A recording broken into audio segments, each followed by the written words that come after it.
And we are apparently live.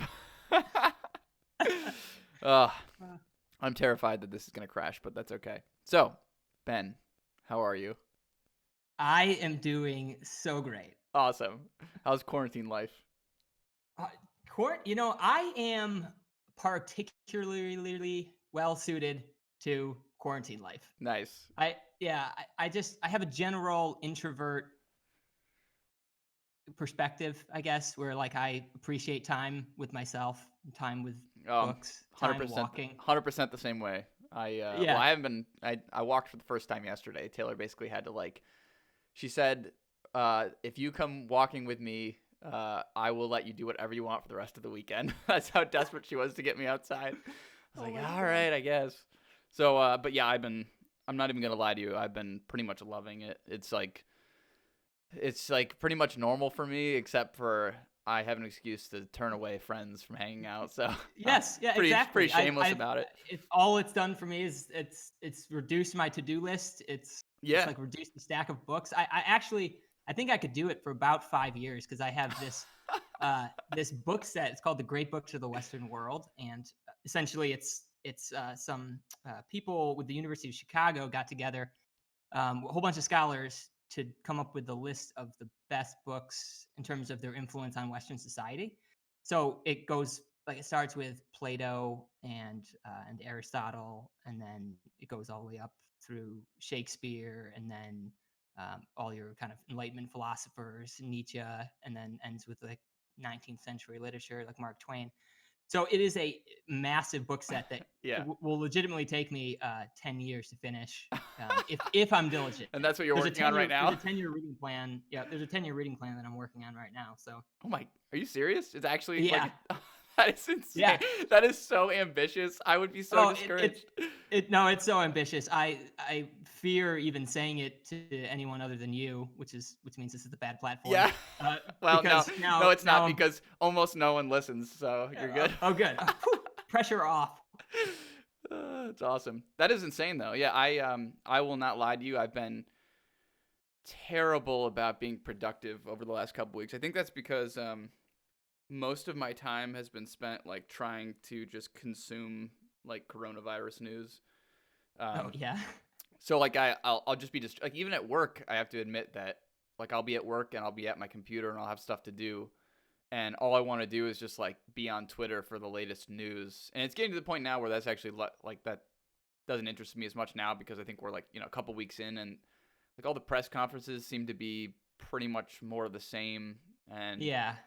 it's been a little bit less lately, but I've been gravitating towards like the polar opposite of you. I've been gravitating towards like watching Netflix and doing more things that I don't normally do. It just kind of feels like a forced vacation for me for some reason. Yeah. So Well, I definitely sympathize with the potential for productivity to be lost because I find that the busyness of work and just my normal life schedule like imposes constraints that forces me to be productive. So now I'm still working the same amount of hours, but it's kind of on my own schedule more than it was before.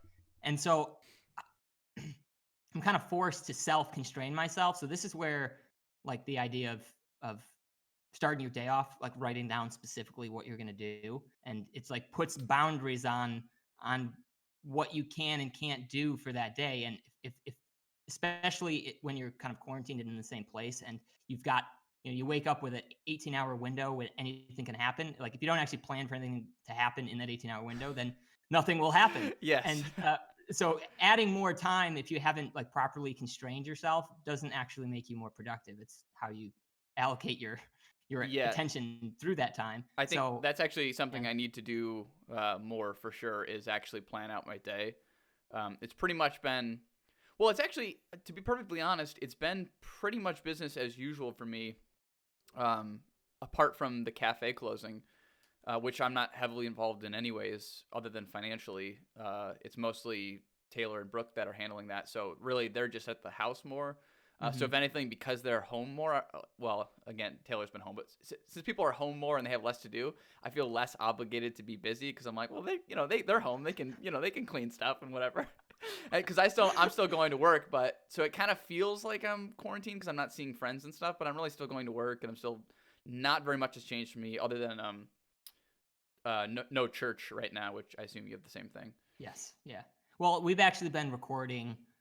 So I've still been going in with Oh, a okay, team of like 10 people to record the live stream, nice. which, yeah, I feel bad saying this, and I hope no one from church is going to listen, but I'm like praying for the stay-at-home order. So now I have Sunday mornings Yeah, back. I'm not gonna lie to you. Like, I was just getting to that point.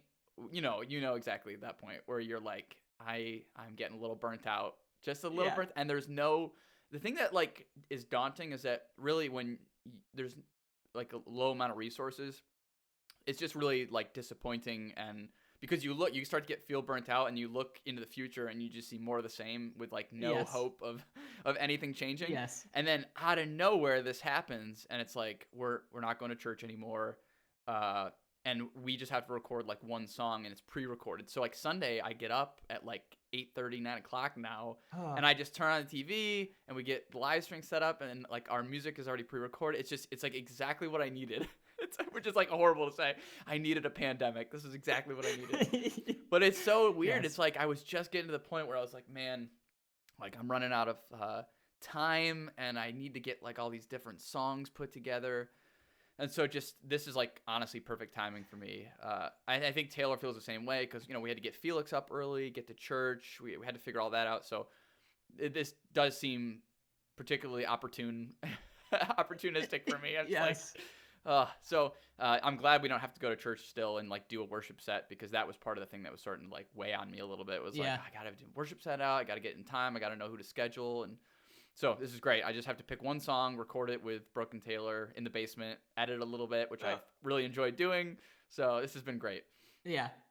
So yeah, I'm not too upset by that. I mean like my life isn't upset by coronavirus at the moment, other than I guess the cafe, which is really just more of a pause and a slight financial drain, but it's not like nothing Y- catastrophic Yeah, yeah. The business yet. side, I definitely just started to feel more. So I work for a for-profit company, and there's one thing I really like about the for-profit enterprise, and I'm definitely a capitalist, but there's sort of this latent urgency that kind of undergirds everything that you do, because everything has to point back to profit. So like if like you just don't want people standing around like doing nothing. You feel that yourself. If like I'm doing something productive, like we need to be doing activities that like return profit to the shareholders, because that's what I'm getting paid to do.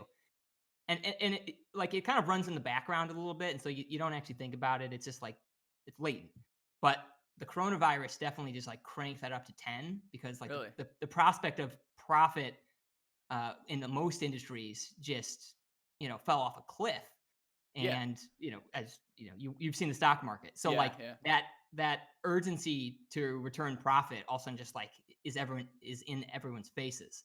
And maybe I'm just feeling that more with my company in particular, but I suspect that more or less anyone whose industry is not like Amazon or like video communication Yeah. is facing this. So I didn't.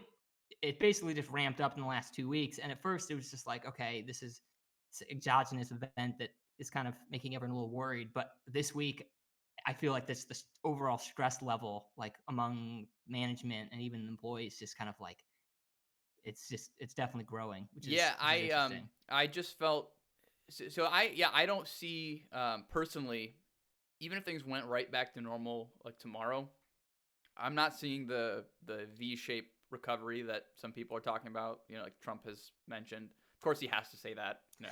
I mean, come on. Right. Yeah, it's gonna be a slow, It's gonna get grueling. worse. Yeah, It's yeah. But some people have been saying that besides him, and I just don't actually personally see that. It could obviously the less time that goes on, the better. But I've just been thinking, like trying to just kind of wrap my head around the ripple effect of like even like small businesses and stuff. And even if things return to normal in like a week, I don't see people coming out like to restaurants and stuff the way they used to, which means there's going to be some effect that this has short to medium term. And then the other thing is that my tenants just called me yesterday, and both of them just got laid off. And I thought one of them was a nurse, Oh, but it turns out she's a nurse for like a podiatrist office or something. So she works in the medical field, but it's not essential. So they both just got laid off, and I'm like, and then he's in construction, and he said that they're saying that they may not return back to work, or they might not rehire people until like August. Now I don't know if that is a time frame that came from Trump or someone I remember someone in the news saying that it might be as long as August before this gets resolved. So I don't know if that's where that arbitrary August thing came from, but I was thinking if that's true, obviously that's a long time for someone to be out of work and on unemployment. So I'm just starting to think that this is actually far worse economically than people are even really suspecting. And I'm not sure how the stimulus package is going to unfold, but I just don't have a very good feeling about it personally. And I don't, have any data to back that up. It's just kind of an intuition, but I don't feel good. I don't feel good. It just doesn't make sense that we're going to kind of freeze large parts of the economy for 2 to 3 to 4 weeks or something, and that's just going to bounce back. And I think there are psychological reasons for it not to. yeah. Like people, I just don't think people are going to spend their money even if they have it the way that they would have pre-coronavirus. Yes. So there's at least a minimum amount of like hoarding money in your savings account because you don't know how this is going to unfold. So Right. I don't have a good feeling about it. It's definitely not going to return to the way that it was before coronavirus. The stock market, I mean, it's not going to shoot back up to where it was. Not saying you shouldn't buy in if you can, Yes. but it's going to be a little while, and I think there's definitely some recession potential, and definitely could be worse. So again, these are just Yeah. intuitions, but I don't feel good about it at all. Yeah. Yeah. I think the intuition that we're going into recession, it seems almost unavoidable at this point. That's my impression. And I'm optimistic about the recovery, but I agree. I think it's probably going to be a little bit longer than one point that I heard that actually makes a lot of sense is we actually one of the most important things right now in order to get the economy humming again, like getting people back in the marketplace, producing or making purchases, is basically easy access to testing, because Hmm. you can you could have already had it and not known it, but if you don't have a test, then like you're going to be skittish to go back into the world, and or you got sick but you're not sure if it was the flu or something like that, Yep. and you're skittish to go back into the world. But if you have gotten it, then there's Yeah, you're good. absolutely no harm to going back and being a normal consumer and producer. And so like if everyone, even if like you know a couple millions of people get it, if we're not certain who has gotten it and who hasn't, then that I could I think that's really going to play into it dragging out over months Yeah. and months and perhaps a year or so. Yeah, I think is it called I don't know if you know this. Is it called an antibody test? This is the one that I think that's what it's called. I can't be certain. Where I'm not sure. you can test after the fact if you've had it or not. But yeah, I have been hearing more and more people suspicious that they've had it before it was a big deal. So like back in Yeah, January, and in specific parts of the country where it would make sense that they'd have it, like California and yeah, like Oregon, and so I don't know. I'm suspicious that more people have had this than we realize, and if that's true, like you said, it would be great if we could find out. And I don't know how long it would take for that to happen because it seems like we're already having issues with yeah, testing people who have symptoms. So the amount of time it would probably take to test people who have had no symptoms or think they were sick, months ago, seems again like too long for it to be quick enough to have a good recovery for the economy. So yes, that's my guess, is just the amount of time it's going to take for everything. And I don't know. I've been thinking like no matter I just keep thinking about all the things I read in basic economics about like when Seoul is just ragging on the government, even like and like on yeah, FEMA, and like how even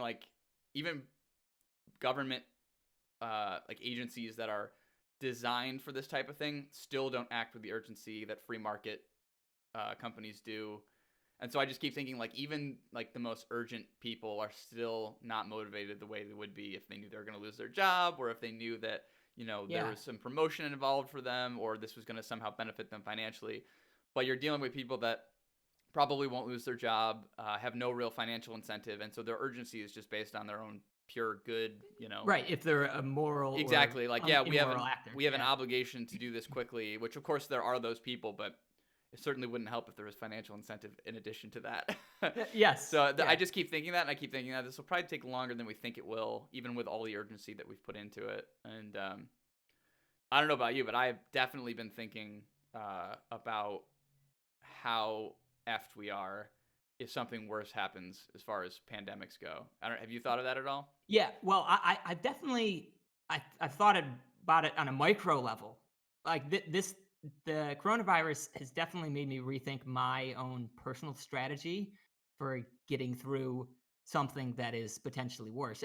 And in that sense, I hope other people feel the same way. If we learn both like personally and as a government or you know our institutions learn, then I think the coronavirus will end up being a good thing, and that we extract lessons from it which we can apply to future problems. And I definitely have just the simple things like having a supply of food beyond like a week, which right now might I just when we need food we go to the store and shop Yeah. for about a week and then Yeah. we deplete the supply and do it again. But we just we rely upon we imagine that the supply of food is always there because it's always been there. That's like David Hume's problem of induction, right? That like because it's always been in their past, because it has always been there in the Yeah. past, we assume it's going to be there next time. But Hmm. what happens when there's a black swan, as they say, that it might not always be there, and you should have some contingency plan for that. And I was definitely woefully, unprepared. Not Yeah. that the food supply is dried up, and I really can't imagine that happening with the coronavirus anyway. So, No. Yeah. but yeah, so just planning for there not to be food forever, or a way to heat my house forever, or a way to, defend myself, Yeah. that sort of thing. Yeah, I thought the same thing. It was weird is I'm not gonna lie, I'm the type of person that does think of all those things. Like I have a, I and I don't even know if I was gonna say like embarrassingly, but I'm not sure it's embarrassing anymore. Like I'm the type of person that has the bug out bag, and it has like flint and steel and Yeah. some small amount of non-perishable food in it, and Yes. like so I put that together probably like 2 years ago. Just thinking like it literally doesn't hurt. It's almost like a form of savings. I have savings for everything Yeah. else. Why not, have this thing that sits in my garage on a shelf that if need be I throw it in the back of the truck or whatever. But one thing I Yes. did not have, well, we probably had some food. Like if we had to like scrape by, we probably had enough food for a couple weeks. It would be a miserable couple weeks, but it would be enough food to get by. But this has totally changed my ideas of what it means to be prepared.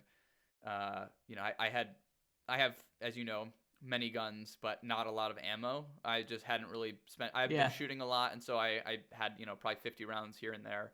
But that's not probably a good thing. Again, all this sounds stupid and crazy, but now it sounds a little less stupid and crazy, so I don't mind saying it. But Yes. if you needed ammo to go hunt and kill something, you know, and I'm not the best hunter, so you probably need more ammo than you realize. So now I have like a ton of ammo, which is great, and it Yeah. keeps forever. I have it in like it has those. It's in a plastic bag with those packets that keep everything Yeah. from being humid, dehumidifiers, Yep. whatever.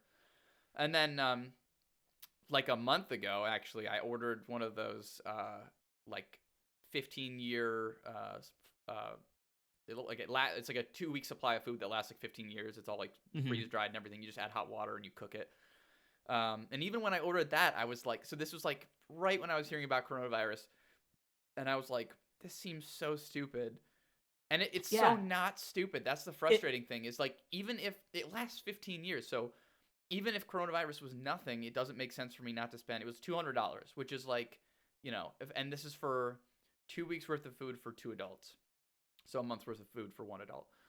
And I'm like, $200 is nothing. Like I would spend that on something far less useful. And this lasts for 15 years. And as it starts to go bad, I'll just eat it. It won't be pleasant, but whatever. And I just feel like it's stupid that it took me till now to make those small. I mean, I didn't Yeah. build a bunker in my backyard. This is just like, this is Just just food, food yeah. that doesn't go bad that I can keep in my basement and have. And it's so yeah, it's definitely changed my my thoughts on it. Like I don't feel even bad telling people I bought ammo. I don't feel bad telling people I have food in my basement for 2 weeks. I don't feel bad telling people about my bug out bag. Yeah. I'm just like, you know what? Like, if it comes Yeah, no, down to it, I think it's totally rational. And if you if you look at just the course of history, like when how often are there 70-year periods when there's no blip in the food supply? yeah, Right? yeah, Right? Like obviously infrastructure has changed now and we have, we do have a robust economy, but probabilistically speaking, it makes sense for me to spend $200 on a short-term food supply hmm given that blips in the food supply chain is like uh, a reasonable expectation based on history. So yeah. And I feel like 2 weeks or a month is so like easy. It's not like it takes up a ton of space. It is kind of like the anti-minimalist thing to do though, because like if you're minimalist, you only buy what you need when you need it. But that's not tenable for these types of situations. Like you can be minimalist, but you need to still be prepared. I was thinking about that though. Like I have people, friends of mine who are minimalist, and we mhm. are to some degree. I mean, not really. Like we live in a tiny house or anything, but we really don't keep anything that we don't need or that we don't use. Yeah. But there are people that I know that like live in tiny apartments where they will certainly not, and they'll get fresh produce every couple days. They'll go to the market on the weekend or whatever, and those people are just gonna have to they're gonna have to accept that they're gonna have to find a spot to store some cans of soup. Yes.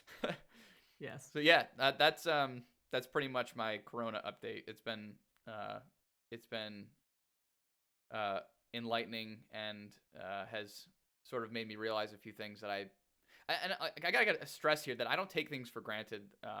In fact, I'm probably one of the first people to say like everything is a house of cards and it doesn't take much to Yes. upset it. And people don't seem to listen when I say that, so I'm curious. I'm really curious how other It, people are handling this. If they're still just going to the grocery store when they need stuff, or if they've kind of realized, oh, maybe I've been taking a lot for granted.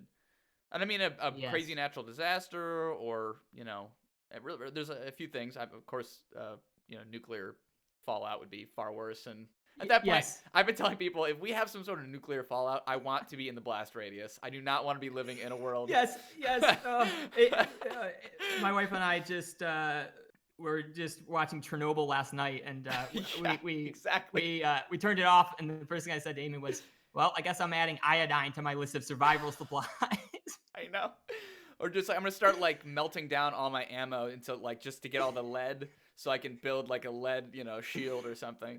I'd rather Yeah. have the lead shield than the ammo at that point or whatever. At least around my genitals. Yeah. Yeah, that's definitely one apocalyptic event that there's almost no planning. And I guess that's what the underground bunkers are for. I But don't know even if then, there's like I was thinking, like okay, so let's say you survive the blast radius. It's just a toxic hellscape that you have to navigate for the rest of your life for sure. And like it just seems like the worst scenario. Like I genuinely pray that if there is ever a nuclear war that I am in the blast radius. I just get evaporated. I do not want to have to survive because I will try to survive, but I don't want to. So like I just want to be evaporated. Please God, if there yeah. ever is, just evaporate me. Yeah. That is Well, my I'm prayer. probably I probably have a better chance of that being just outside Washington D.C. That's So true. yeah, Although I'm we'd be not probably a yeah. top five target, I would think. So Yeah, I will admit I have looked at the map of depending on how many kilotons the nuclear blast is, and even the strongest nuclear blast to New York City, I'm outside the blast radius, but oh I darn. am well inside the nuclear radiation bubble that will cause me many burns and much sickness and cancer and death. So I'm probably in the worst spot as far as Oh yeah. Yep.